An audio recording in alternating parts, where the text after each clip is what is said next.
Nazi Germany is littered with conspiracy theories.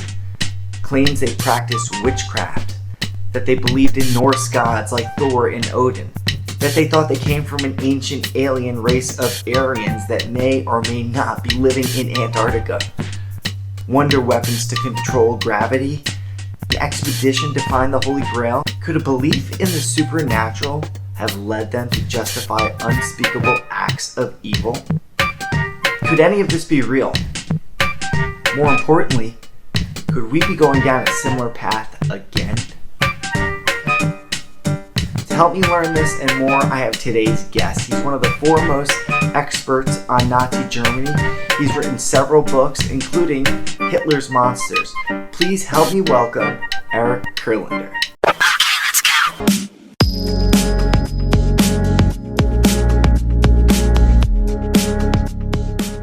Thank you for joining here. A little on your background. So you earned a PhD at Harvard and you're a professor of history at Stetson University. From what I could see, you have 7 books and 5 of them are on Nazi Germany. So it's safe to say you know a thing or two about Hitler. Is that right?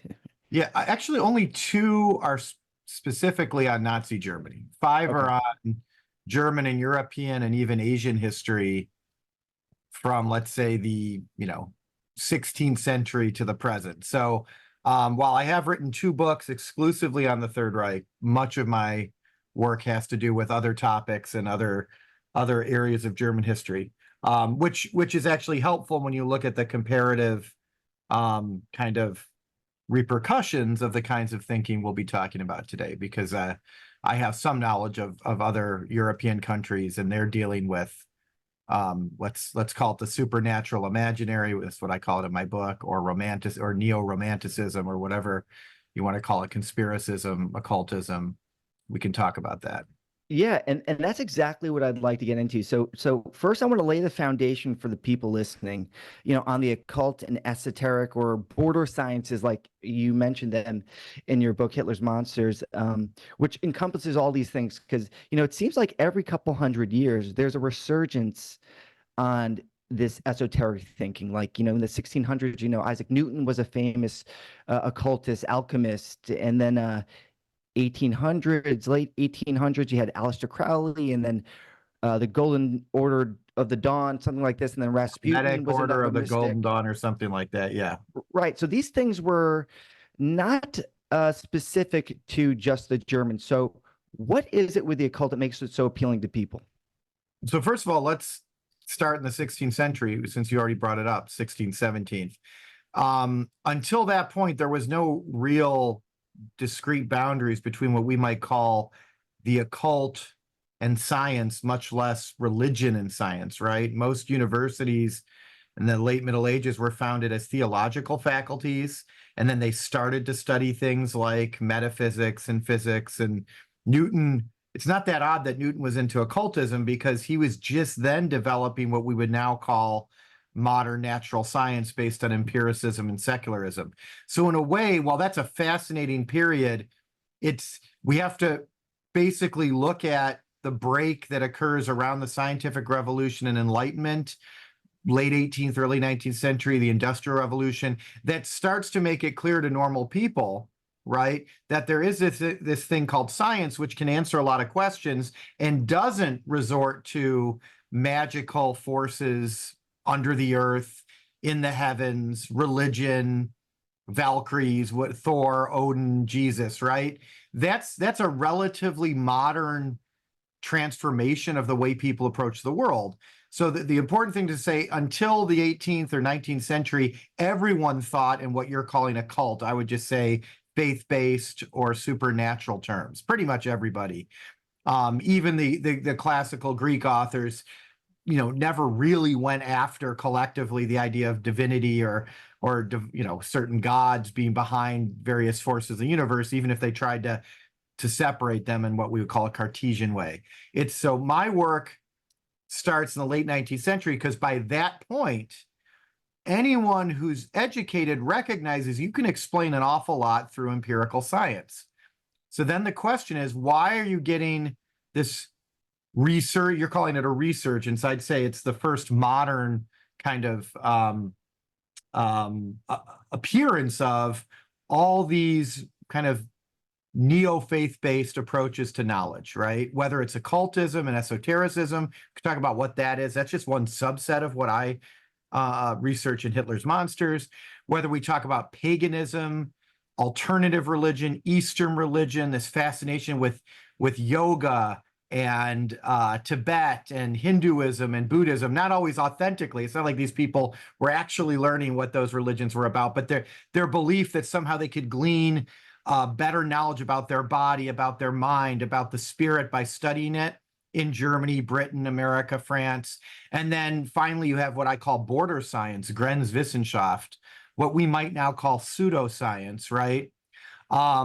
Which is almost a faith-based, or let's just say ideologically driven approach to science that said, hey, homeopathy, because we don't use vaccinations and we eat roots and berries, must be healthier than what these biochemists are telling us to do, right? And you know, if you're farming, you can only use organic fertilizers and do it at certain times when the stars are aligned. So all of that starts to come out in the late 19th century, which happens to be the period of the Second Industrial Revolution, what Max Weber, a German, calls the disenchantment of the world. So it's there to kind of fill a vacuum or a hole left over on the one hand by the rise of science and secularism, and on the other by the decline in traditional religion, right? There just aren't as many people anymore in Europe by the late 19th century who go to a very kind of organized traditional church, and that's where they get their kind of supernatural and spiritual stuff. They're either have a personal relationship with God, right, which is a big deal in America. They decide what Jesus was about, or they're into these other odd or conspiracy-driven or occult or pagan ideas. They're not willing to embrace science fully, nor are they willing to go back to strict Lutheranism or Catholicism. They're looking for something else. And that's the first time this really happens in a very popular way, the late 19th century. My argument is that that helps create the space for alternatives to materialist and, you know, let's call it materialist, scientific, and liberal, proceduralist or institutionalist ways of viewing the world, which are the only ways you can kind of solve problems. But if you reject those two things, materialism and liberal procedures and institutions, where are you left, right? So Right. we'll start with that. You know what? It's really interesting that you bring that up about the, you know, the decline in people going to church, because it seems to be a correlation with the decline in, you know, the traditional religions, and then people still having a need to seek out spirituality, and then they find comfort in these esoteric border sciences. And that period in history, as you say, was, you know, we're in one of the earliest times that this has happened. You know, and at that time, people were even going to seances and stuff for fun. I know this was all over the world. This was what's happening, right? Even though it was known as people thought they were charlatans. It's still. But remember, this is also the beginning. And I don't think you think about when Bram Stoker's Dracula came out, like the first really popular vampire story. I think it was like 1894. Think about Jules Verne, H.G. Wells, between the 1890s and 19 teens. Think about Tolkien, C.S. Lewis, 19 teens and 20s. So one way to fill that gap in the last 40 years would be Star Wars and the Marvel movies, is to recognize that this is fantasy and fulfill it through cosmologies that are created artificially to fill the gap that secularism has created. You don't really believe in witches and warlocks and vampires, but it's fun to, you know, midnight watch a horror movie or go do some kind of Wiccan thing. And then you go home and you study your biology, become a doctor, a pilot, a lawyer. The problem, I would argue, is when those things get merged, when that desire to fill that hole, rather than being in this discrete pop cultural realm, like let's do a seance for fun or play with a Ouija board or watch a Tolkien movie, or traditional religion. I know this is faith-based and I'm not sure Jesus rose from the dead, but I get spiritual guidance from my pastor and it's all within certain guardrails. And when I leave the church, I then do modern secular things. If you don't have either of those and you start to merge everything, what I call the supernatural imaginary in the book, then anything is possible. Any answer to any question is possible. You can pick and choose based on what you feel validates your own insecurities and fears.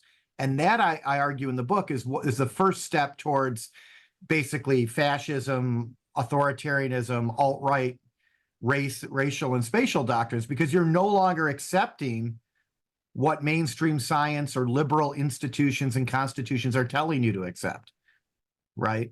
Yeah. And, I like again that you brought up the pop culture references back then, because with, Bram Stoker's Dracula and all those new movies that were coming up, because there is a mirror to something that's going on today. Even, you say the Marvel movies, but I did some research and they kind of correlate the resurgence of Wiccan and witchcraft and magic and people wanting to follow that as a faith, as a way of spirituality, in coincidence with the popularity of the Harry Potter movies.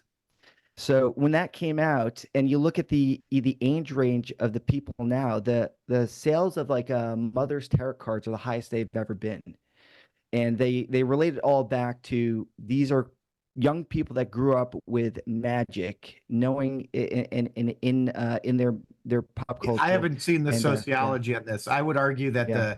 the tarot Wiccan thing started in the late 19th century, like educated Europeans for fun, climbing a mountain and, or running around in the nude, or Aleister Crowley doing, and in many cases it was harmless if it was done with the guardrails. We live in a strong liberal democracy like Britain, and we understand how we have to comport ourselves when we're not having fun and taking absinthe and drinking on the weekend. The minute you start saying, hey, maybe Thor was real, maybe witchcraft is actually insight into pagan and Aryan religion, right?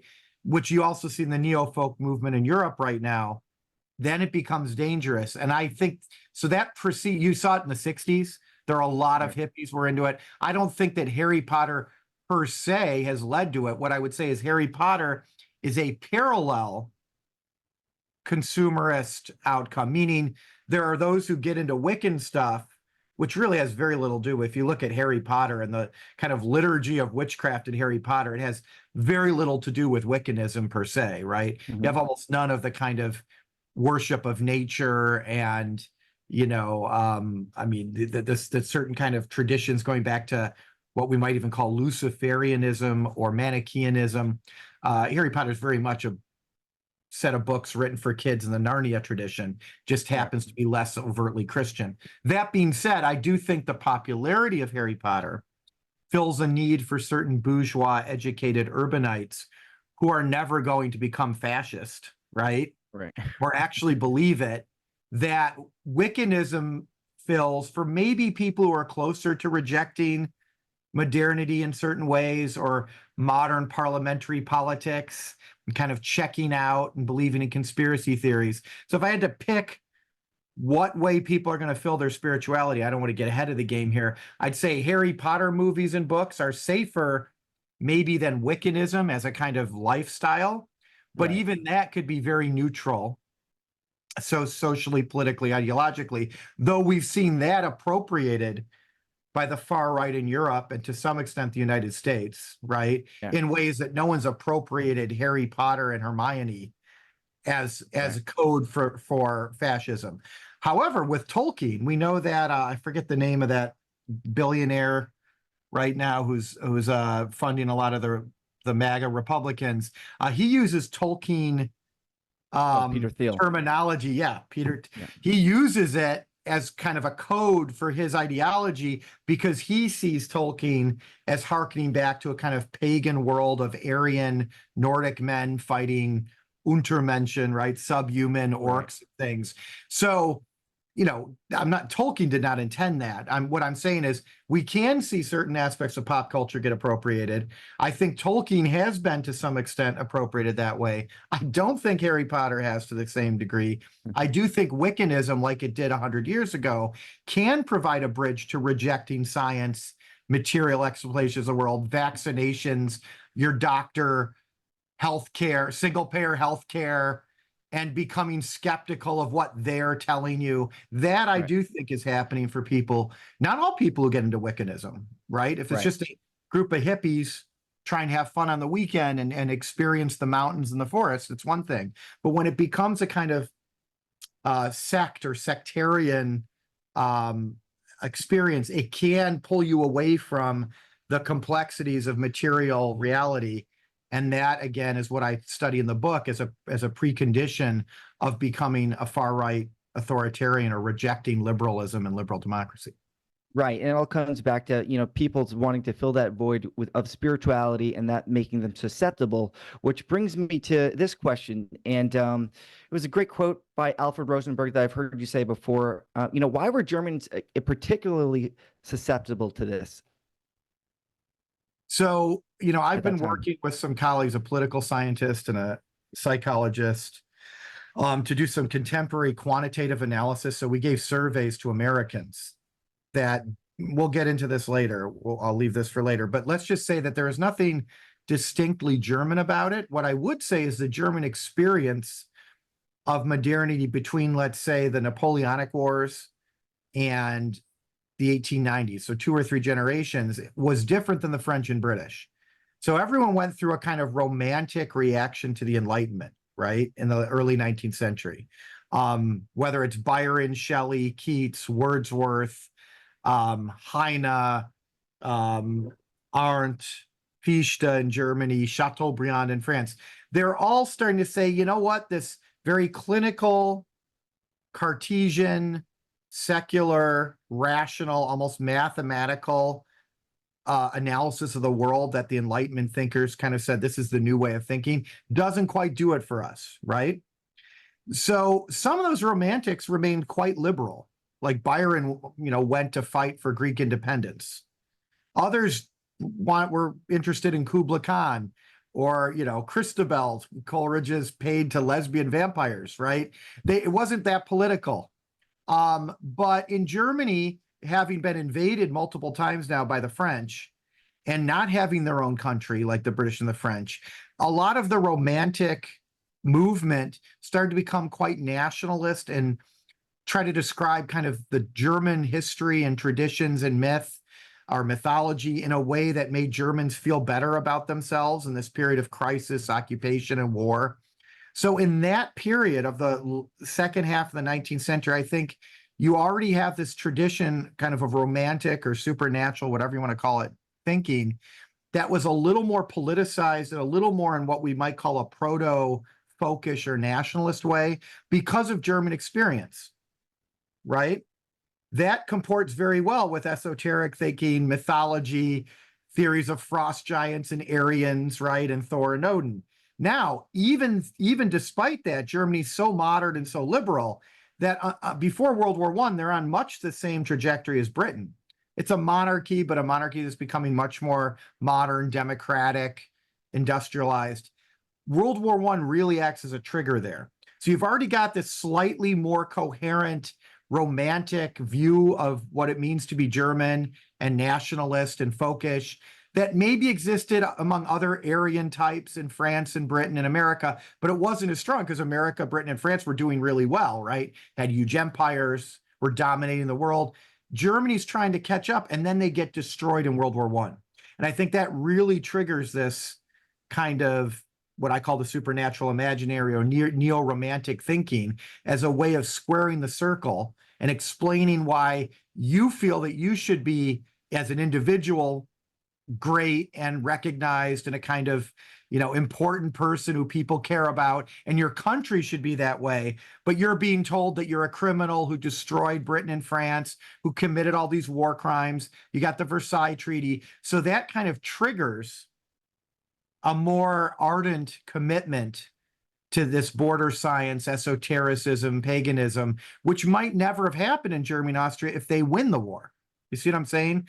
Right. And that's why it's dangerous in all parts of the industrialized world, because when things are going poorly in Britain and America, as we see now, you get a bunch of Brexiters or MAGA voters who are themselves prone to conspiracy theories that are not related to reality about the New World Order and George Soros and Jewish space lasers. So it's there to draw on because it's part of our Western tradition.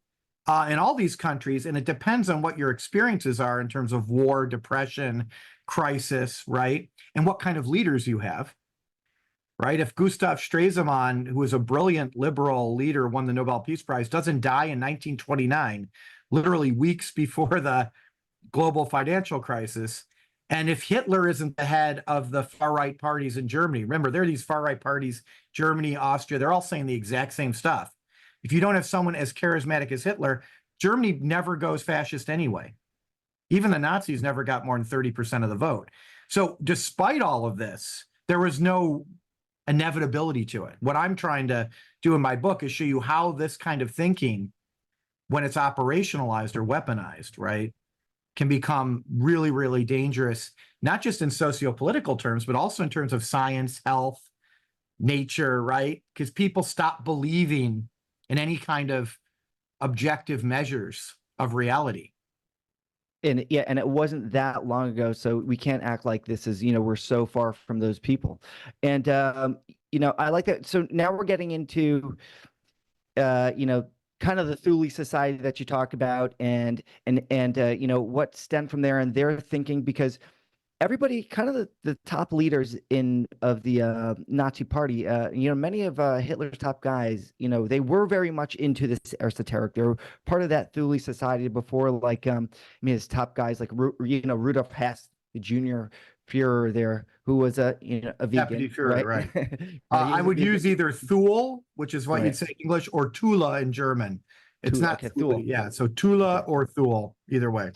So he was a Thule, right? And he really believed in this. He was into astrology. He slept with magnets because he thought it would ward away. I mean, this is stuff you could No, hear. he slept with magnets. Let's be fair here, Uh-huh. because he was into homeopathic medicine, and he believed that there were like cancer-causing rays that come out of the earth. And by the way, there is radioactivity, and it can cause cancer.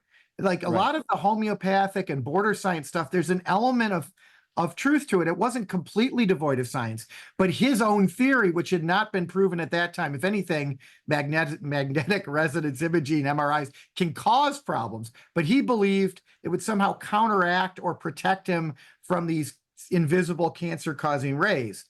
That's not the same thing as believing that Thor and Odin and frost giants exist. Right. My argument is that the people who believed in the magnets and were anti-vax and wanted to run around in the woods looking for berries and mushrooms also tended to be into theories about Thor, Odin, world ice theory, right? Giant floods, right. Tibet, Atlantis. It just so happens that it was part of what I, again, call the supernatural imaginary. Not everyone believed everything. So yeah, Hess was into that, but there are people today who would argue that there are alternative medical practices, some of which, by the way, science has shown to be true, others not, that are better than mainstream science. Doctors are just, pushing something from the government. You need to fear them and don't trust them.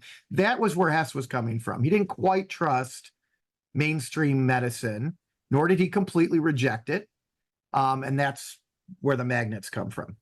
And that's what I'm getting to, because they were all kind of these nerdy people. It's almost, you read about them, you go, this could almost be a comedy if it didn't end up in one of the greatest atrocities in the last 100 years, because these kind of, I would call them nerds. You could imagine these guys sitting at a coffee shop in Williamsburg, or here in LA would be they'd be at Silver Lake, and he's a vegan. He's into all this homeopathic stuff, and they're into all these crazy theories that people. They're not crazy though. I don't know. I have not gone through all your podcasts, but watch the History Channel the last 20 years, right?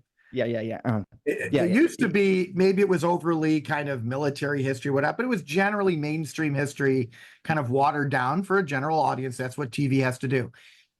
So many of the shows now are, could there have been a secret Egyptian tomb that had, is it possible that Himmler created a master race?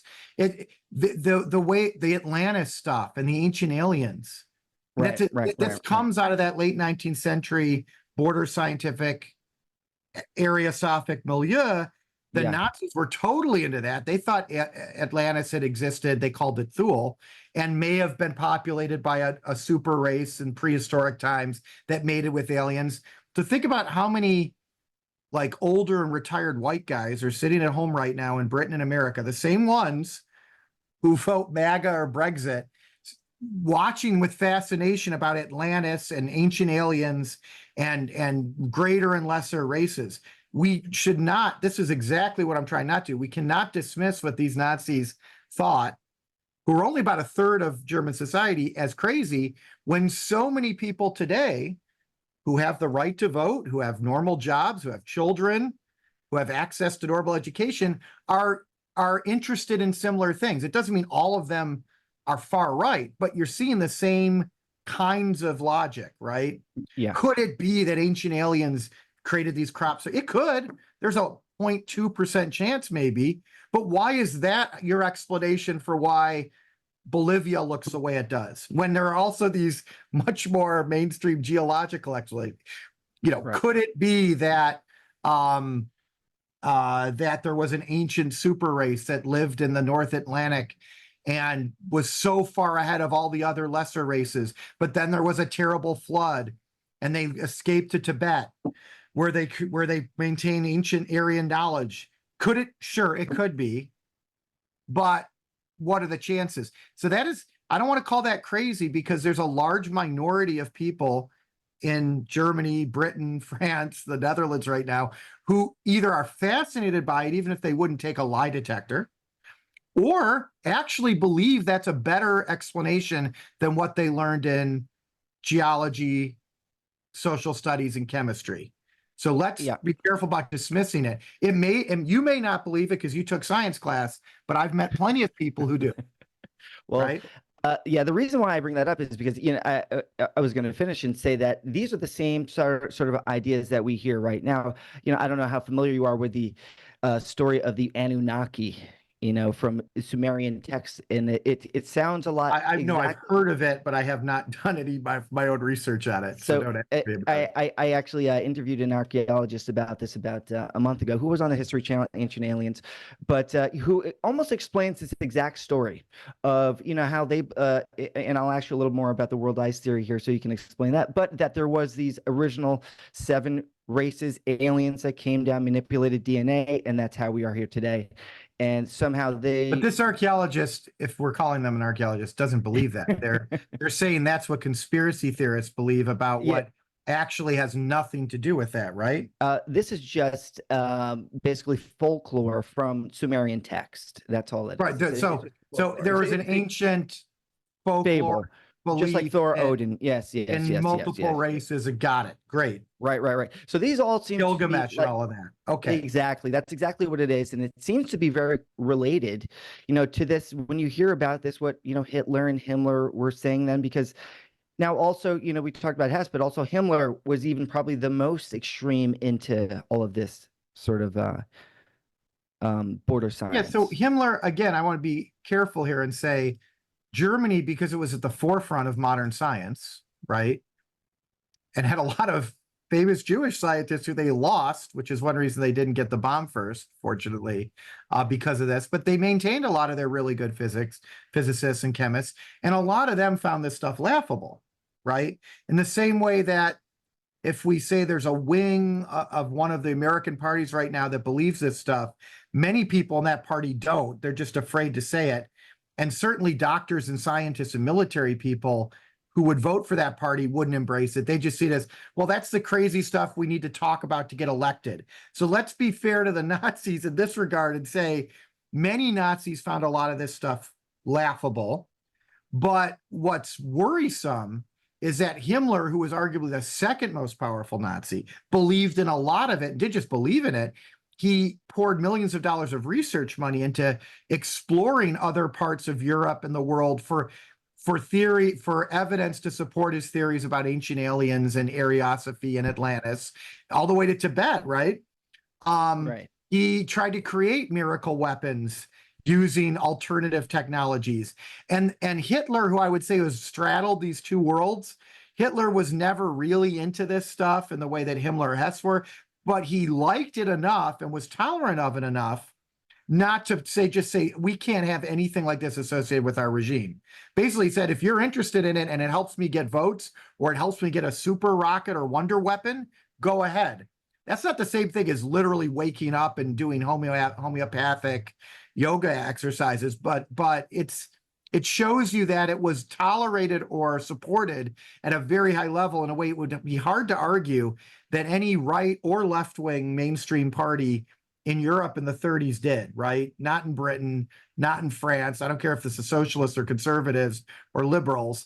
You don't have as many people experimenting with this stuff.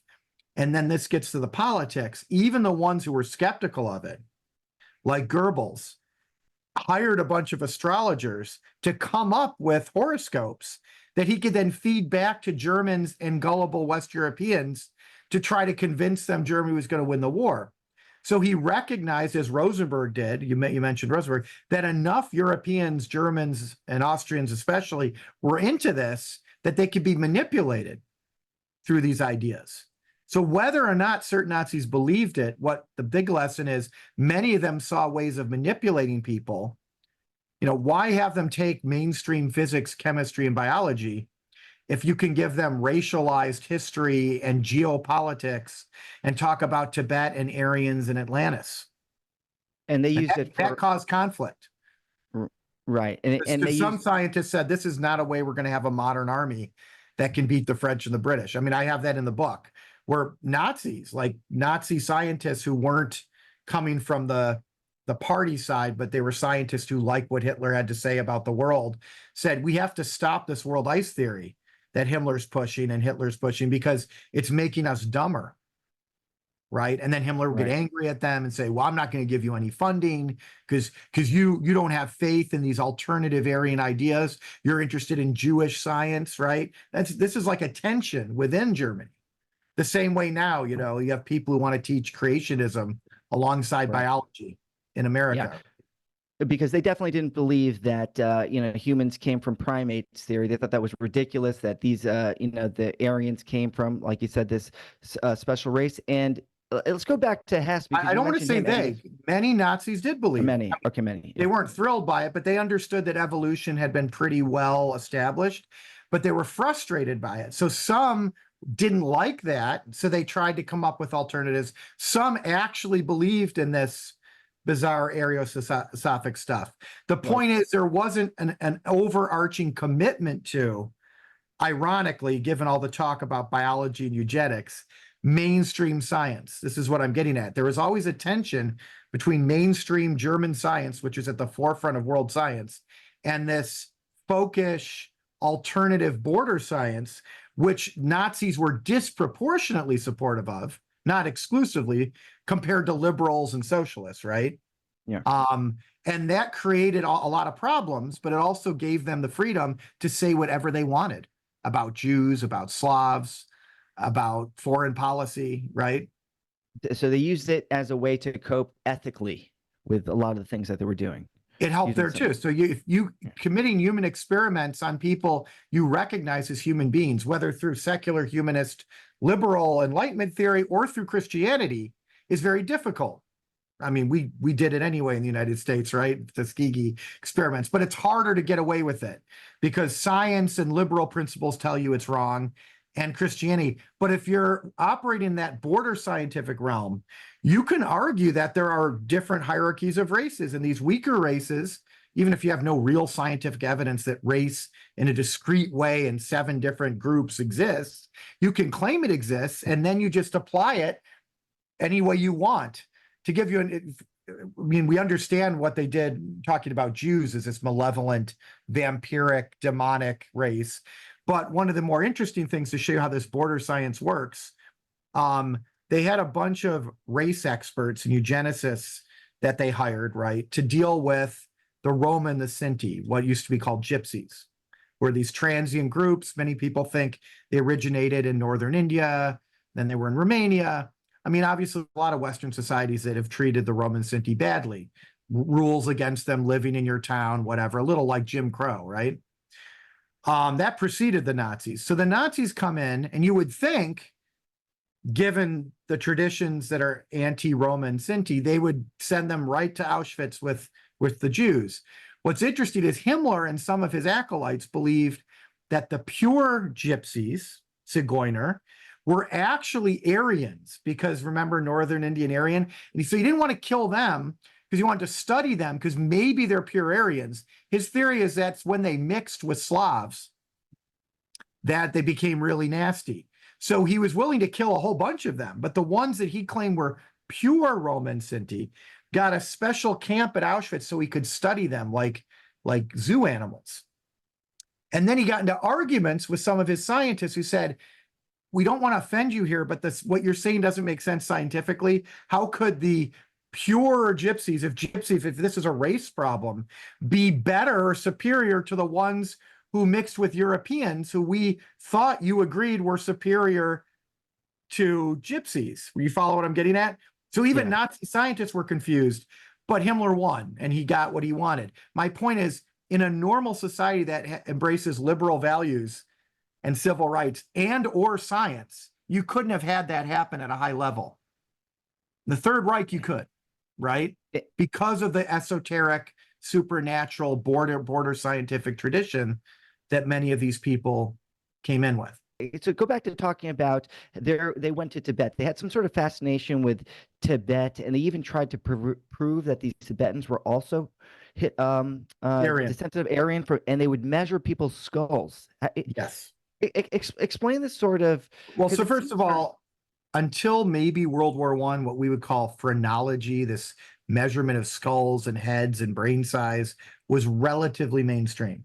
There were scientists until about 100 years ago, not many left 100 years ago, by the 20s, who thought that that literally, they would argue women are less intelligent than men because their brains are smaller, their skulls are shaped differently. I'm not making this up, okay? We now know that intelligence is very complicated, has to do with density of neurons and developmental things, it has nothing to do per se with the shape of your skull or brain size.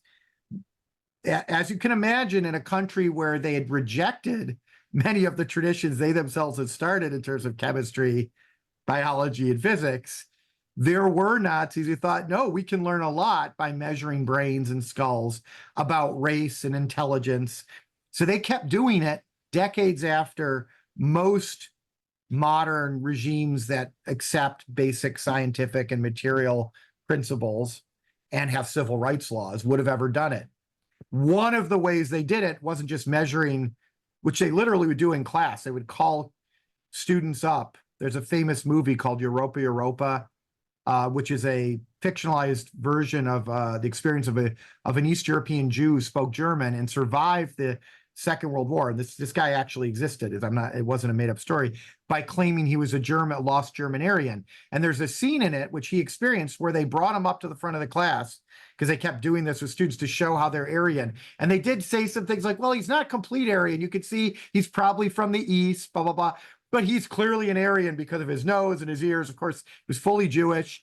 My point is this. They had these weird ways of trying to determine what race you were, which they then used deciding who was going to get Germanized or not when it came to Eastern Europe. That had nothing to do with mainstream science, but had to do with these odd theories that come out of border science, and in some cases were there to help them defend this Atlantean myth. So when they went to Tibet, they already had this theory, which is a combination of occult theories like theosophy from the 19th century, the 7 root races, right, in Tibet, and world ice theory, which also claimed that giant blocks of ice had hit the earth and caused a flood, that at some point, these Aryans that survived after their civilization collapsed had to go somewhere very high. They went to Tibet, and they also kind of created the core of the Aryan civilization that populated northern India and then therefore dominated India and created the caste system, right? Because they were superior racially. They didn't want to mix anymore with subhuman races. That's why you have the caste system in India. Some of the Nazis claimed, based on these race theories, that the Japanese had at least enough Aryan blood to become a superior military force. There were debates, I have this in my book, where Heydrich, the head of the Gestapo and intelligence service by 1939, is arguing privately. He doesn't do this directly because he didn't want to anger Himmler. He's saying Himmler's obsession with the samurai in Japan same thing with Dare, another SS leader, is actually unhealthy because all these forwards they're writing to books about how great the samurai are and how great Japanese Shinto religion is and how selfless they are, how great warriors they are, is actually giving our Western soldiers a complex. They're starting to think that they're part of a weak Judeo-Christian culture and can't compete with the Japanese. So this Indo-Aryan mythology got so strong that you have leaders of the SS argue with each other about how much of it they should be talking about because it's undermining the morale in their mind of the SS and the Wehrmacht. I don't know to what extent that was true, but Heydrich worried about it. So that Aryan myth had real kind of world repercussions that don't quite make sense if you think of them as a biologically racist regime. Why would they find Northern Indians and the Japanese superior, but Slavs who live right next door, even some of them who are blonde and blue-eyed, or Jews, say these are subhuman races that need to be killed or enslaved? That's not science, right? Right. And it sounds very, I mean, I still don't understand how they were able to really justify that hypocrisy, because they really seemed, and Hitler even too, they really all seemed to really appreciate these Eastern Asian beliefs, right? But it's not hypocritical if you see it as part of a general Western fascination with the East that started in the Romantic era, right? Even the Grimm brothers were fascinated with things like the Bhagavad Gita, and we're looking for common Ur-Aryan myths. By the end of the 19th century, predominantly in Germany and Austria, but not only, Houston Stewart Chamberlain in Britain, right? Gobineau, we're looking for common Indo-Aryan roots of all great civilizations. Now, this was not based in modern science per se. Sure, there was some evidence that, certain cultural traditions came out of the Fertile Crescent, out of Iraq, that may have spread east and west through the Greece, Rome, Egypt. I mean, it's not that we don't have evidence of common origin myths or floods. I mean, read Joseph Campbell. It's simply that they started to base whole theories about foreign policy and science and eugenics on these theories that were, if anything, purely theoretical and hard to prove scientifically, while mainstream scientists were getting more nuance. So by the 30s in America, the reason eugenics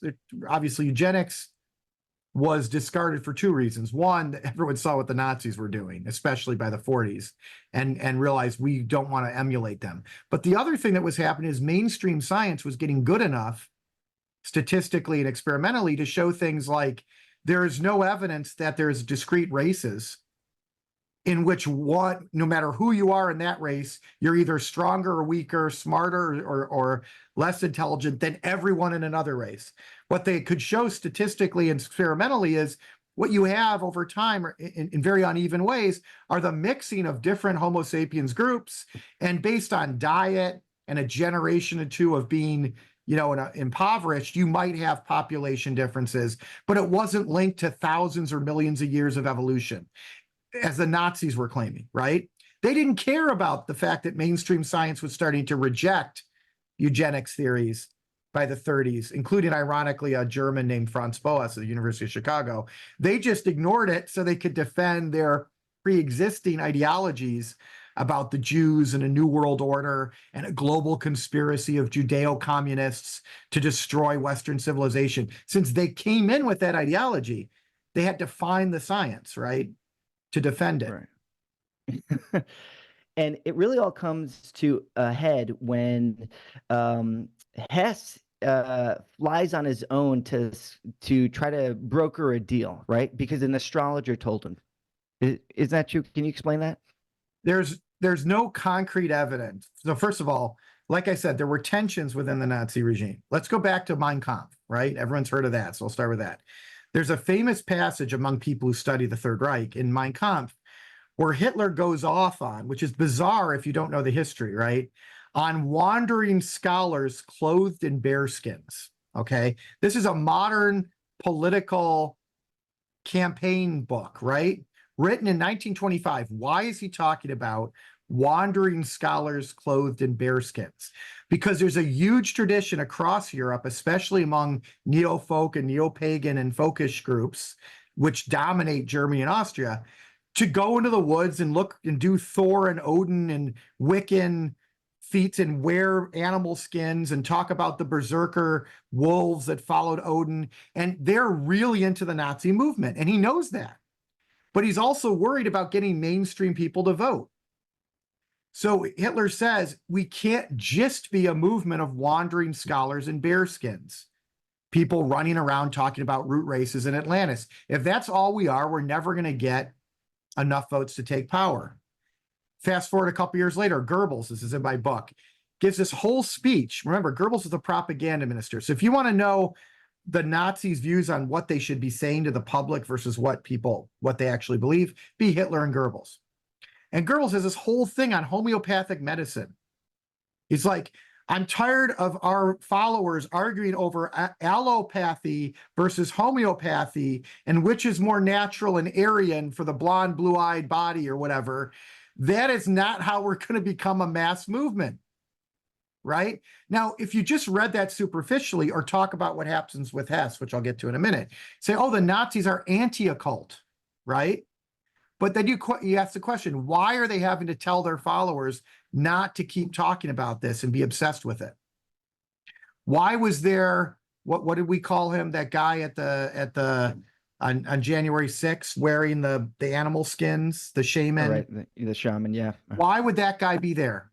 What's that common tradition? These folkish, whatever you want to call it, alternative medicine, anti-vax, racialist, worship Thor and Odin, get back to white purity people. Since the late 19th century, you have common tropes, and they sound a little odd, the QAnon stuff, right? So Right. Whether you're the Nazi leaders or MAGA leaders, at some point you say, can you stop talking about that quite as much? Do it in your back room, name things after Tolkien characters, we don't care. But when we have to get voters who are kind of on the fence, we can't have those debates openly. So why do I give you this context? That tension continues. In fact, it gets worse because you've got all these dyed-in-the-wool followers wanting to wear bear skins or run around with swastika. Well, they kept the swastika, right? That's an Indo-Aryan pagan symbol. So in some ways, they just embrace it. In other ways, they're like, can we tamp this down and dress in suits and talk about tariffs and trade a little bit?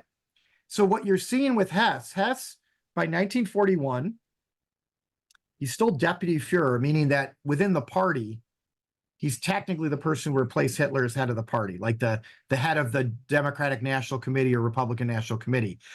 Unfortunately, by that point, now the Nazis control everything and there's only one party, having a high-ranking position in the party doesn't matter. It matters what's your actual role in the state, in the government. And Hess is one of the few Nazi leaders who's been given no portfolio. So he's frustrated, right? That he hasn't been entrusted like Goering or Himmler. Goering runs the entire economy and the Air Force and is nominally in charge of the Jewish question, right? Himmler's in charge of not just the Gestapo now, but the entire police and has his own army called the Waffen-SS, right? So they've risen way ahead of him. And so on the one hand, he's seeking kind of a great heroic thing he can do to prove to Hitler he's still valuable. Meanwhile, by the way, within Hitler's inner circle, Martin Bormann, who used to be subordinate to Hess, is now the one making all of Hitler's appointments, deciding who gets to see Hitler, giving Hitler advice. So Hess is feeling very marginalized by May of 41.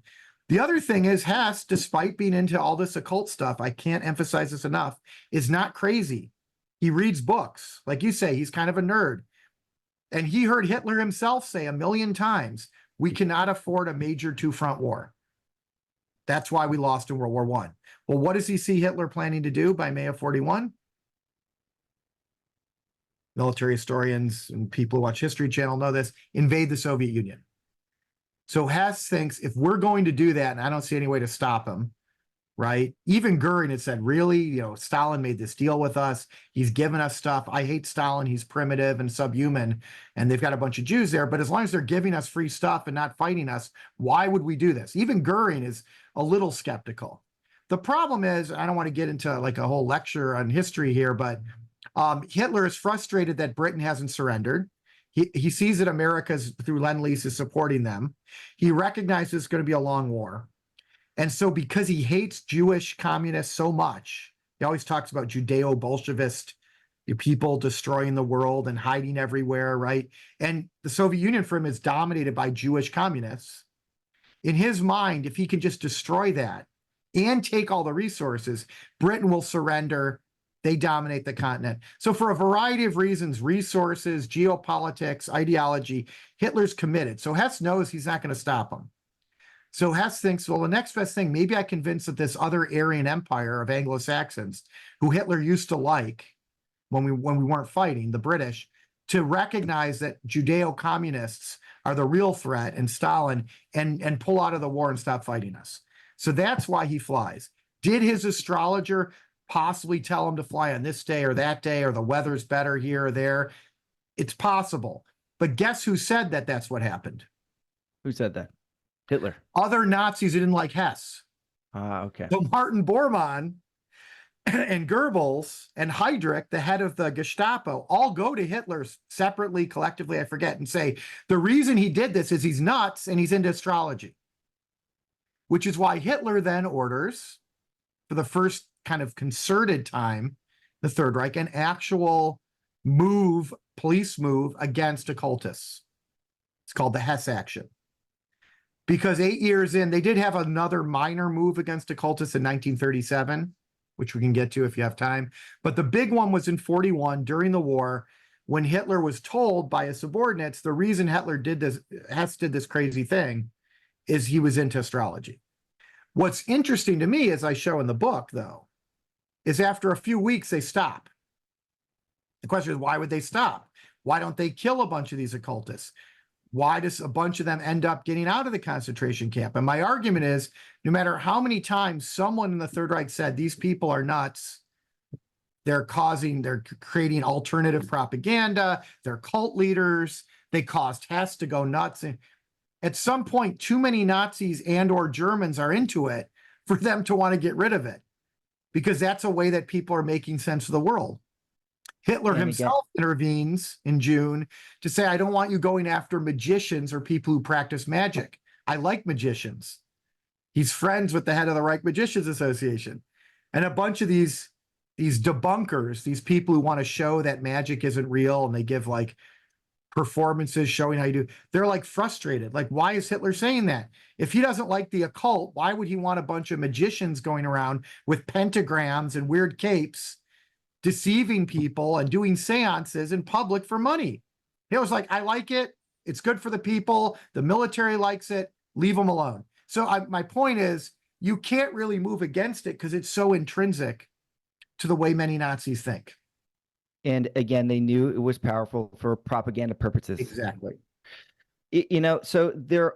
First, before I want to make sure I ask you this too. So, what were their feelings on Christianity? Because I know in the book, you wrote a lot of things about this here. But what were their kind of feelings? I know Great that question. Himmler or Hitler or was it Himmler said that this was a homosexual organization's been terrorizing The Catholic Church. Yes. Yeah.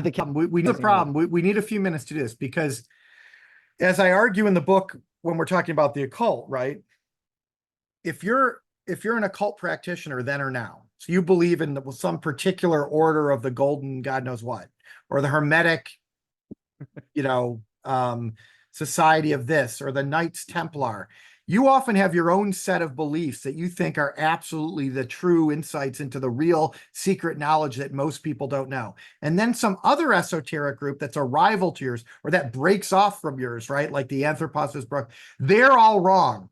They're the idiots and crazy people on the street corner shouting at the heaven. You're the real scientist, right? You follow that? Yeah. So one reason you see tensions among occult groups or between them or sectarian groups in general, and also within the Third Reich, is different occult groups, since no one wants to test anything. No one's actually willing to just say, let's hire a bunch of people at the University of Heidelberg or Harvard to test our theories, because then they know everyone would say there's no evidence for this. They just want to make faith-based claims. that their guru tells them to, they all dislike each other. A lot of them are like, you're wrong, you're an idiot, you're a Jew, right? Same thing happens with religion. So the problem with answering this question, right? We know right now that Catholics and Protestants murdered each other for hundreds of years, claiming one was going to go to hell or the other was going to go to hell. So when you say, what is their view towards Christianity? Let's acknowledge first that Christianity is a very diverse set of beliefs, that the Catholic Church since the Reformation has not been considered Christian by many so-called Christians for various reasons, right? So when we talk about Himmler saying nasty things about Catholicism, we have to be careful and say their attitude towards Protestantism was different than Catholicism. Let's start with that. Make sense? Yeah. Okay. But Just like different religious groups. Let's also remember that what happens at the end of the 19th century is this traditional core role of religion that even Tocqueville, as late as the mid 19th century, says is happening in America. Like people are still, Puritan kind of Protestants or Episcopalians, everything, even democracy in America, the church plays a central role. By the end of the 19th century, that's breaking down. So instead of these big, powerful churches with hundreds of years of tradition, but also guardrails and rational conservative people saying, here's what you can do, here's what you can't do, that's breaking down. So you now have everyone and their brother claiming to be someone who talks to Jesus or knows who the real Jesus was, or finding a book of some lost book of the Bible. That's the nature of the last 150 years. The Book of Mormon in upstate New York, right? So in that environment, this is why it's a complicated question. You could be both a Christian and have bizarre Arian beliefs. You can't be a traditional Catholic. The Pope, for all his flaws, was not embracing Indo-Aryan mythology and saying the Old Testament's just for Jews. But you could, in the Third Reich, given how many Protestants, or let's just say non-Catholics, had already embraced aspects of this Indo-Aryan mythology, there's a group called the German Christians, for example, that Hitler made one of them bishop of the Reich. He's like, you know what? You love Thor and Odin. You say the Old Testament's just for Jews. You won't let any Jews in the churches. You could be the head of the Protestant church. Now that sounds like the Nazis were all Christian, right? But let's remember that that version of Christianity even annoyed a lot of conservative Protestants who said, well, wait, we don't like Jews either. And we love invading other countries and we love the swastika flag. But wait, isn't the Old Testament cool, like Moses and stuff? And then when some Nazi Christians said no, they got into a fight. Now, most of those conservative Protestants voted for Hitler anyway, until that fight happened. But they weren't as committed to the Aryan stuff as the German Christians. So my short answer is the Nazis knew and were all raised in a Christian tradition. They were getting elected in a country of Christians. Conservative Christians, sick of like democracy and scared of communism, voted disproportionately for Nazis. They didn't vote for liberals or socialists. Does that mean that all Christians were Nazis or that Christianity was inherently Nazi? No. Does that mean that Christianity and Nazism were in many ways compatible, or Christianity and any far-right ideology in the last 100 years? Absolutely. Does that make sense? Yeah. What about it this? Could be a source of opposition to fascism, and it has been, but in many cases, Christianity, especially Protestant Christianity, in Protestant countries, Catholic countries like Mussolini's Italy or Franco's Spain, Catholicism actually helped justify fascism, right? The Catholic Church did not do very much to undermine fascist regimes. So Christianity, there's always a tension with these fascist movements, partly because of some of these bizarre theories they have, which aren't quite traditionally Christian. But if they claim that Jesus was a blonde, blue-eyed, lost Aryan who got killed by Jews who betrayed him, like Judas, who are actually Semitic Jews, right? Now, all of a sudden, you can have your Jesus and your Gospels and your New Testament, and you can discard the Old Testament and the Jews at the same time. And many, many Nazis were doing that, claiming to still be Christian. And what about this talk that they thought that the Christians had got rid of the witches, or the church had got rid of the witches at one point? Yes, they got rid of the very clear. Remember, Catholic after Church. 1517, I don't know, I mean, whether you're religious, having lived especially now in the South for a long time, there are still, it's not as bad as 30 years ago. There are many Christians, like who just say, I'm Christian, I believe in Jesus, who don't consider Catholics Christian. right? That's broken down a little bit precisely because no one knows what Right. kind of Christian they are anymore. Anyway, they Right. just like a pastor and read whatever they want from the Bible. Potato, That's part of what potato. I'm saying the problem is, right? I'm not saying that everyone should be religious, but if you're not going to be a liberal or a socialist or a scientist who follows material rules or institutional rules, none of those people, scientists, socialists, liberals don't all agree, but they have certain rules about reality, right? Then being a traditional conservative Christian often provides guardrails as well. But if you're a Christian for whom anything your pastor says is true, or any racist or bizarre theory about New World Order is compatible with your view of Jesus, then you can square the circle of being an Aryan who also thinks that witches took over that Jews took over. This is the theory they had. The Catholic Church in the Middle Ages was run secretly by Jews because the Pope at that point had, been replaced by a secretly Jewish Pope. I'm not going to get into all the weird theories there.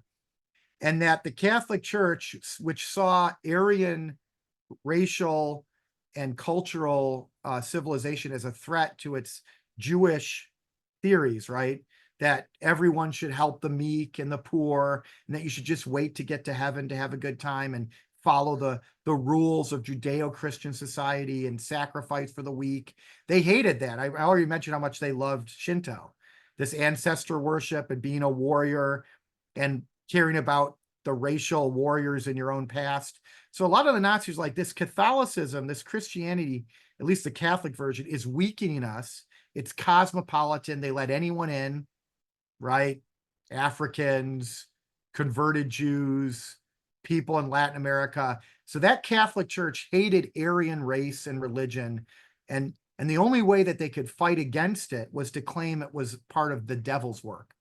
So their theory is that the Catholic Church accused people who are really just practicing a totally harmless kind of natural religion of what we might call Wiccanism that came out of Aryan pagan traditions in northern France, the Netherlands, Germany, Norway, and was beautiful, and it was woman-centered, and it was all these nice blonde, blue-eyed people having lots of children and raising them, knowing, which beans and which sprouts to eat to be healthy and Aryan, and they were all warriors and they were all egalitarian. Well, the Catholic Church was hierarchical and Jewish and wanted to keep the Aryan down, decided they were going to accuse them of being witches and kill two birds with one stone. They could destroy the civilization and the culture, and if you destroy all the young fertile women, burn them, they can't have children. I'm not making this up. That was a theory that many Nazis believed. Himmler really believed, and there's some evidence this may be true, that he was a descendant of a family that lost some women to witchcraft, to being burned at the stake. Now, what makes this dangerous in my mind is because they believe this, and they believe the Jews were behind this theory and this Inquisition. That was one reason they thought the Jews might have to pay the price in the same way, right? It's not the only reason for the Holocaust. It took a long time to finally decide to kill Jews. But the idea that Jews were burning Aryans to eliminate their race and culture, the Middle Ages helped for them justify eliminating Jews. I argue that's one reason in the book, not the only one. Yes. But that doesn't mean they're anti-Christian per se, because if you were a German Christian or a Lutheran who loved Nazis and hated Jews, you could be in the party and have a good time. They even made a deal at the Catholic Church, and a lot of German Catholics supported the Nazis. Fewer, only about 20% of German Catholics voted for the Nazis, and about 45 or 50% of German Protestants did. So that's a huge difference, right there. But it's a complicated question. And they called it Jewish desert thinking. It's kind of yes, pretty ridiculous how they Christianity justified things. or Catholicism was Jewish desert thinking. Now, the Nazi leaders were probably more anti-Christian than anyone. So if you think about the Nazi parties having millions of people and Hitler having maybe 30 million people out of 80 million Germans who thought he was cool, right? Most of those people we would have said were Christian. They went to church, they were baptized. Even if they abandoned traditional Christianity, they would still have said. The Nazi leaders said really nasty things about the Catholic and sometimes even the Protestant church. So I also want to be clear that the most ardent Nazis like Hitler and Himmler were not Christian by any conventional note. Even though Hitler publicly said he supported positive Christianity, they were not going to church. They were not baptizing their children, and they were doing pagan rituals in Himmler's case, right? But the Right. majority of people who voted for the Nazis would have called themselves Christians. It's such a crazy time, and there's so many things that seem just so contradictory that in their practices. One of the things I want to make sure that I ask you about is some of the more fantastical things that were created from this sort of thinking there. We know towards the end of the war, they had their super weapons, the Wunderwaffe that they were trying to make. And Wunderwaffen, yeah, miracle Wunderwaffe. weapon. So some actual real technology ended up coming from this. So can you talk about some of the things like what I'm happened not there sure with any Hans real Himmler? technology ever came from it. No. Well, I'd argue the let's reverse. explore. Okay. Insofar, and I don't know how much time we have, but Yeah, good insofar time. as mainstream military leaders and engineers and rocket scientists, again, Germany was at the forefront of a lot of this, were in charge of their rocket program. They came up with some pretty sophisticated, and their jets, right, and their bombers. The V2 They were competing missile. with anyone in their technology, their U-boats. The problem, the problem throughout the Third Reich, but it got really bad in 44 when, as a result of the attempt of the military to take out Hitler, since Hitler didn't trust them anymore, he put Himmler and Himmler's engineers in charge of the armaments programs, some of them, the rocket program. He left Speer, who was also a Nazi and loyal to Hitler, in charge of armaments. But a lot of the military people that he didn't trust lost their kind of control over some of the resources and planning. And that allowed more money to go into this Wunderwaffen stuff. Now, Speer, as I show in the book, who was trained as an architect, he was very smart. He had already 2 years by 1944 to figure out how to actually mobilize a mass army in modern technological ways, was constantly writing letters, and I cite some of them, saying, I don't know why, he didn't explicitly mention Hitler, but he meant Hitler, Himmler, Goebbels, are all telling me or asking me when the Wunderwaffen are coming. You can't just suddenly create out of thin air through magic weapons that'll annihilate millions of your enemy. I can help us allocate resources so we have more fighters to take out the bombers. But that, see, Hitler didn't like, because that was a concession now that they were on the defensive and the bombers were now coming over German territory, right? He wanted more bombers so he could bomb Britain, but there's no point in bombing Britain anymore. They had to defend what was left of Germany. So you have Speer saying we should strategically be not building larger and larger tanks with bigger and bigger guns and a bunch of fighters that no longer are, a bunch of bombers that no longer are even going to get over the English Channel. They'll be shot out of the sky first, but fighters to protect us. And he has Hitler and Himmler saying we want giant rockets that will destroy whole cities and maybe take out New York. That was going to be the V3 rocket. And we'll suddenly win the war because everyone will be so scared of us, they'll surrender. My point is this thinking that had nothing to do with science or material or resources or even military tactics or strategy at this point came out of this comic book fantasy border scientific world. I mean, in a way, the way to think about Hitler and Himmler, frankly, the way a lot of Americans, a certain demographic members, think about science and war now, is if you can build a giant rocket that can go farther and faster to the moon, to the stars. I mean, look at the fetishization of rocket launches in this country. Everyone agrees we don't have money for this and that, but billions spent to watch a rocket go up in the sky, a bigger, faster one. Super exciting. Stuff that's complicated, like nano nanotechnology. particles that'll help you, to nanotechnology to cure cancer. No one wants to or reads about that in science. That's too complicated. So Hitler and Himmler are obsessed with giant rockets and alien ships and flying saucers. And they do think they can somehow come up with some miracle technology 20 years ahead of its time, lasers, that will turn the tide of the war. Most rational people, including some other Nazis, but not the highest ranking, are saying, we can't do that. If anything, we should have put more money into the bomb.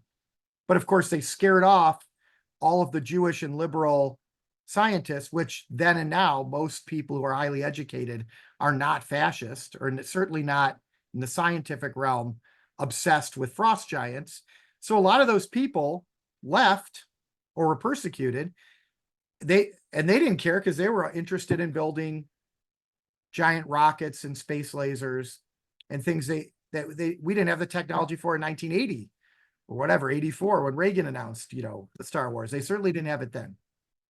What about this talk of like the conspiracies of the anti-gravity machine, the Die Glock, the thing that kind of looked like a Die UFO? Glocke, which just means the Right. bell. Mm-hmm. It's the root of the word clock. So in North German dialect, Glocke becomes cloak. So the where we get clock in English is from the word Glocke, bell, right? Clock. Okay. Anyway, no evidence that ever existed. There is evidence that the SS hired the guy who supposedly made it, who was an amateur scientist at Austria, who studied kind of natural energies in water and the wind, and he had theories about anti-gravity. And there is evidence that the Nazis or that the SS hired him to experiment. There is no evidence they came close to coming up with an anti-gravity machine. What I love about this myth, though, is the people who are most into it are also the people who sound like the fascists did back then.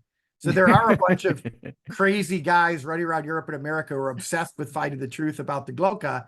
And when you ask them about science, mainstream science, they don't trust science. They don't trust vaccinations. They don't trust Joe Biden. They don't trust Angela Merkel. They don't like Macron. They're all part of the secret world, right? So what's great in a way is you can see when people talk about the Third Reich, what they're obsessed with, and already see if they're reproducing the same kinds of supernatural thinking and romantic thinking that led us the first fascism, or they're trying to learn from it and try to teach other people not to think that way. And people who like to talk about Die Glocke, come on. It's part of the UFO Antarctica, Nazi thinking that people love to talk about. It is kind of just the conspiracy theory. It's great. 90% of them are like either porn for your brain. Yeah, and do that. You meet these people, right? So see how many of them are like mainstream moderate conservative to center left Democrat in their politics, or are they Bobby Kennedy or Trump? I will bet you many more of them are going to be the Bobby Kennedy or the Trumper. And I'm saying that through statistical evidence. We did these surveys too, right?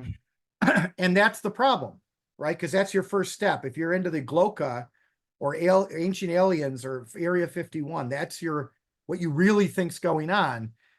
No, you're not going to read Newsweek or Wall Street Journal in New York and believe anything there. Not if it doesn't fit your worldview. I'll tell you this liberal much. or mainstream elites trying to manipulate you, right?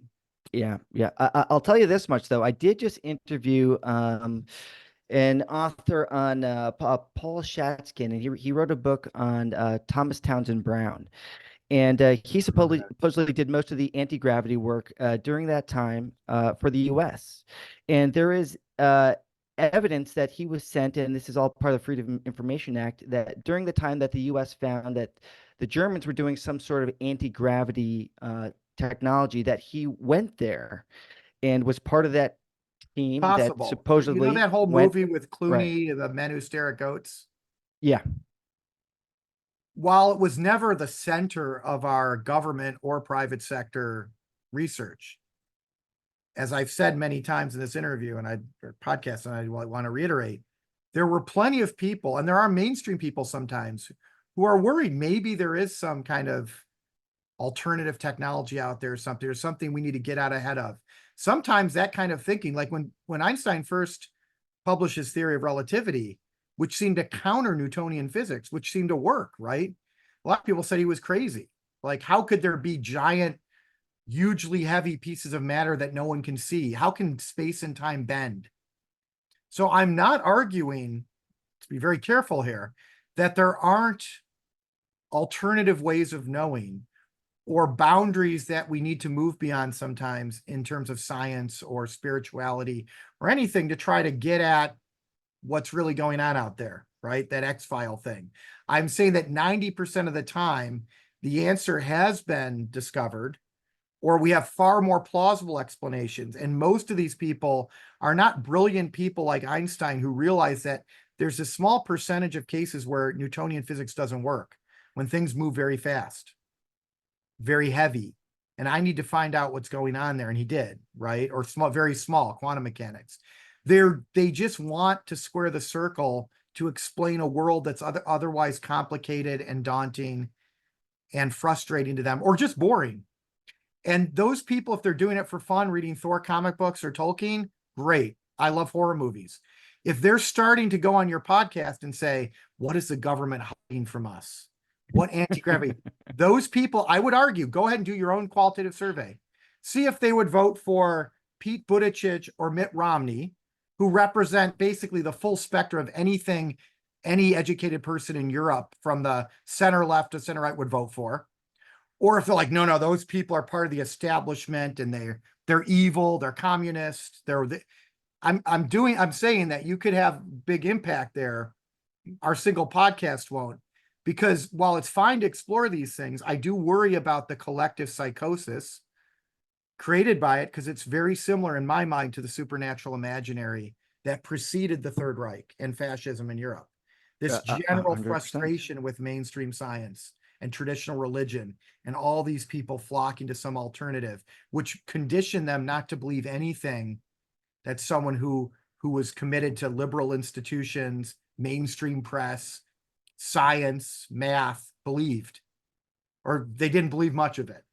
And that Right. became very dangerous for the stability of science And society. Yeah. society, right? Well, let's talk about stuff that we know that did actually, result in that. We know that is his name Werner von Braun, right? Werner von Braun, yep. Right. Who was a scientist that created the V2 rocket then. Yep. And it came out that, during the Operation Paperclip, that, the U.S. government eventually did, recruit these people as scientists, and even, hundreds of them. And they went to Northern Alabama. I have colleagues, I think it was University of Alabama, Huntsville had a bunch of them there, which is now very good in rocketry. Yeah.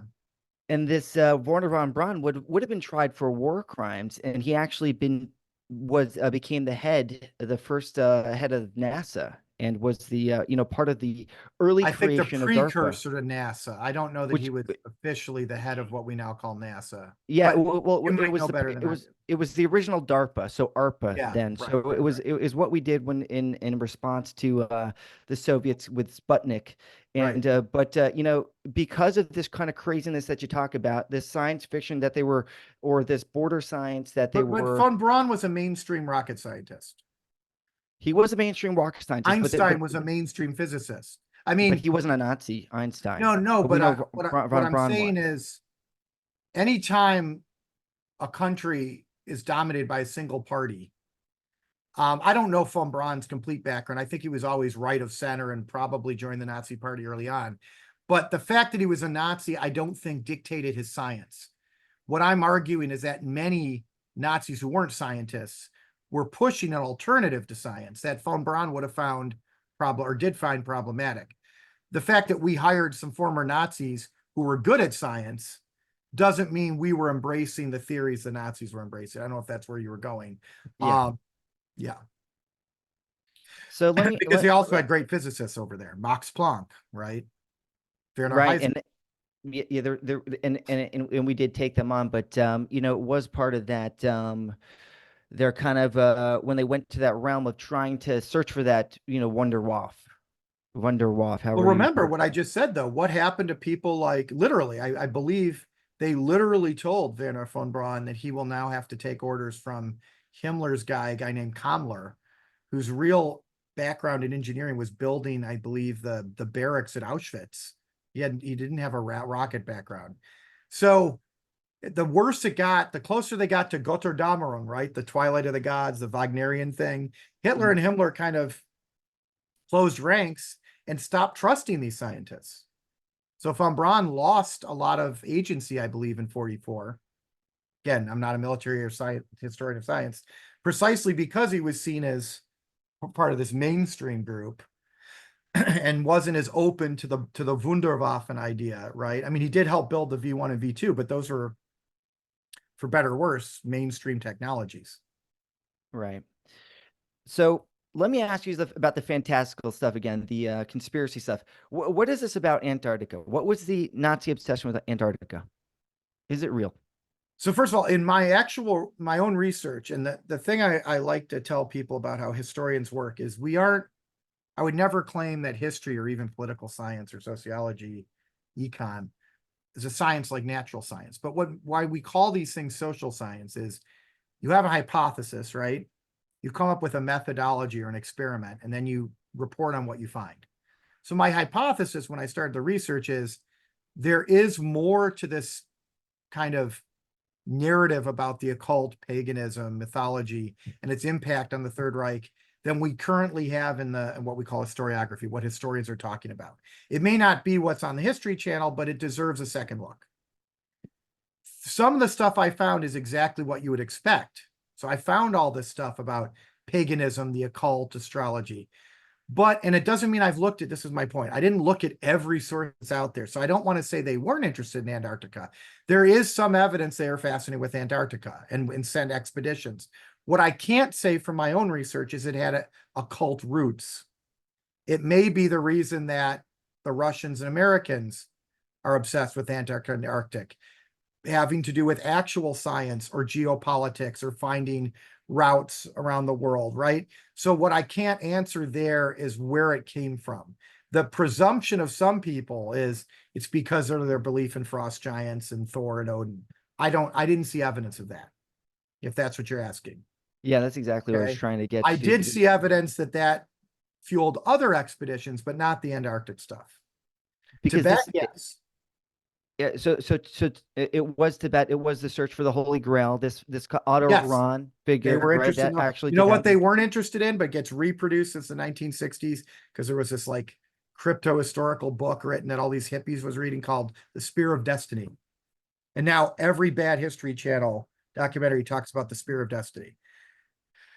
The spear of Longinus that pierced Jesus' side. You know what? Hitler at some point, recognizing that Austria was on the edges of the empire and he wanted, you know, all the royal Austrian jewels and everything to be in the center of Germany. He moved it, I think he moved it from Vienna to Regensburg.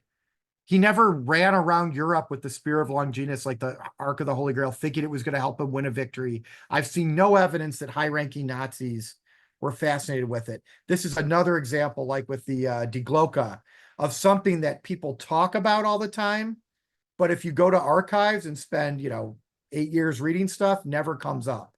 Or if it came up, maybe somewhere, I do think there were a few SS men who were interested in it because they were interested in all sorts of archaeology. And they believed a lot of Christian objects were really of pagan Aryan provenance. It came up somewhere, but it was not a cent. Have you heard of this Spear of Destiny thing? Yeah, Probably. yeah, you hear it all the time. It's you hear This it is what in I'm getting to, movies. right? Yeah. Now, I do have an episode of the book where you've got Rosenberg and Himmler who didn't like each other, both really excited because something called the Spear of Koval was appropriated from somewhere in what would now be like Western Ukraine. And in their minds, it proved that Germanic people had once lived there and colonized it. And therefore, they were justified expanding their empire all the way into Ukraine. So I have a whole exchange between them and some archaeologists about how awesome this Spear of Koval is. Ironically, I have no evidence, the thousands of pages I read, of them ever talking about the Spear of Longinus. And yet, when you watch these podcasts, they're talking about it all the time. Now, I'm not saying they never once talked about it. It's a famous spear. It's a Christian country. I'm saying the disparity between what the crypto historians and the people who believe in conspiracy theories want to talk about and what my book or other books actually show is likely the case is fascinating. It's predictable, and it usually differentiates those who are trying to learn lessons from this and those who secretly are fascinated by it or want to fetishize it or worse, reproduce it, right? Right. And that's just an important lesson. You learn a lot by what people are interested in. It's really interesting. And Eric, you clarified a lot of stuff for us today. So, I appreciate you taking the time here and talking to me. Really loved it. I loved your book, Hitler's Monsters. Do you have a new book you're working on? Where should we send people if they want to Yeah, I have a new book. So purchase your books? obviously Hitler's Monsters is great for people who want to understand more about this. Again, one way or the other, I want to make a point that my book, this last book, was reviewed by hundreds of different kind of news outlets and academic journals in like 10 different countries. It's in translation. The National Review, which is a very prominent conservative weekly, the Times of London, loved it and thought it taught important lessons. So did Slate, right? So I think anyone, whether they're liberal, conservative, socialist, who's worried about the lack of kind of focus on reality that we see right now, would learn a lot from this book and how people can be manipulated, well-meaning people, right? So I would say go buy Hitler's Monsters if you understand the way the Nazis did that, right? And then you can maybe have a better understanding of why we're in a kind of polarized era, sociopolitically, scientifically, ideologically now. But my new book, I mentioned the 16th century, is a co-written 1,000-page history of Germany from a global perspective. So it's called Modern Germany, A Global History. It's with Oxford University Press. The other book's with Yale. And the book with Oxford, this Modern Germany, Global History, just came out last year. And it really tries to survey in a new way all of German and Central European history, looking at the way that Germany was impacted from outside and vice versa. So for people who want to understand why so many of us continue to study Germany, my argument in that book, our argument is that Germany is a laboratory for modernity, that since the Reformation, right, you want to anticipate or understand the way the world is working, science, religion, politics, esotericism, philosophy, look at Germany, because the most stuff's going on there for a relatively small country. And that's why I urge people to go out and buy that book. Well, I'm definitely going to check it out. So, hey, thank you so much again, Eric. And yeah, I'll make sure we link everything here in the show notes. Thank and you. You enjoy the rest of your day out there.